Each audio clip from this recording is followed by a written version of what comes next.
You had a moment with God. Maybe it was during worship. Maybe it was in the stillness of early morning when the house was quiet and everything felt, for once, like it made sense. You felt close. You felt present. You told yourself, this time I'm going to stay here. And then, you didn't. Life came back. The notifications, the pressure, the exhaustion. And before you even realized what was happening, that closeness was gone. And you were left wondering if you imagined it. This isn't a discipline problem. This isn't a faith problem. What you're experiencing has a mechanism. And once you understand it, everything changes. Here's what the cycle usually looks like. You find your rhythm. You're reading, you're praying, you're present. Something in you settles. And it's real. That feeling is real. But then a hard week hits, or you don't sleep well, or the demands stack up. And one morning you skip the quiet time, then another. And suddenly you're 2 weeks out and the whole thing feels foreign again, like trying to re-enter a conversation you accidentally left.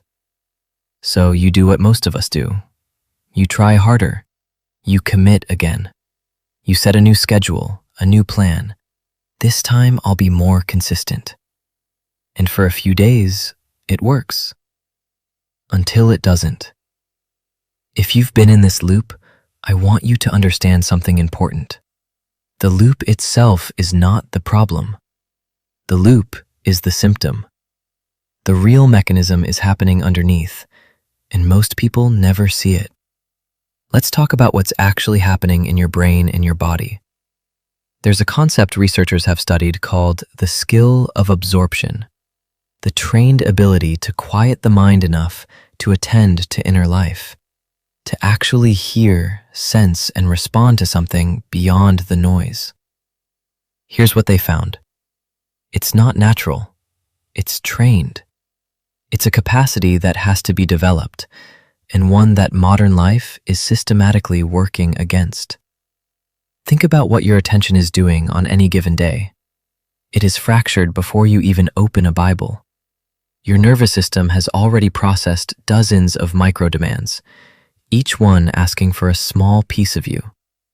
By the time you sit down to be present with God, there isn't much left. Not because you don't care, because the well has already been drawn from. Psychologists have shown that under stress and cognitive overload, our brains stop operating from deep processing and default to fast, surface-level responses. We don't choose to disengage from depth. The brain does it automatically, as a survival mechanism. In practice, this means the more overwhelmed you are, the less access you have to the part of yourself that can actually be present with God. And then there's the problem of what we do when we notice the distance.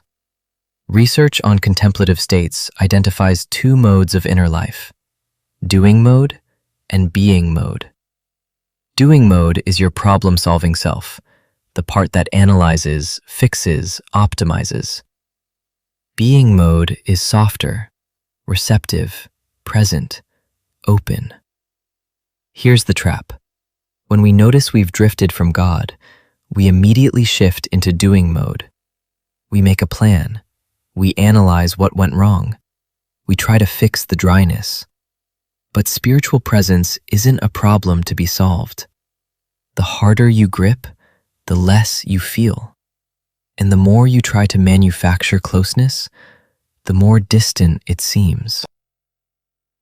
This is where Christian wisdom offers something that psychology alone cannot.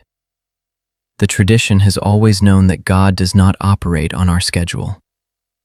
There's an idea, rooted in the mystical tradition, that the experience of God's nearness is not designed to be permanent. It is not a state to be maintained. It is a moment to be received. And then, inevitably, life returns to the ordinary. This is not a failure. This is the shape of the relationship. The Psalms are full of this. How long, O Lord, will you forget me forever? That's not weak faith. That's honest faith. The writers of Scripture understood that the felt sense of God's presence moves, that there are seasons of closeness and seasons of what feels like silence. And they didn't conclude that God was gone. They concluded that waiting was also a form of faithfulness. Even in communities with the most intense spiritual lives, people inevitably return to ordinary time after powerful experiences of the sacred. The return to the mundane is not a spiritual failure. It's part of the rhythm. And one more thing worth sitting with. The way we relate to God often mirrors the way we learn to relate to others. If we grew up with love that felt conditional, love that disappeared when we weren't performing, we tend to experience God the same way. His silence becomes rejection. Our inconsistency becomes proof that we've failed. But that reading of the relationship was never the design. Consistency was never the condition for closeness. The relationship is not a contract, it's a covenant. So here's what I want to leave you with. The reason you can't stay consistent in your faith is not because something is broken in you. It's because you are a human being living inside a system that fragments attention, depletes your nervous system, and rewards doing mode while penalizing stillness. And on top of that, the nature of spiritual experience is that it passes.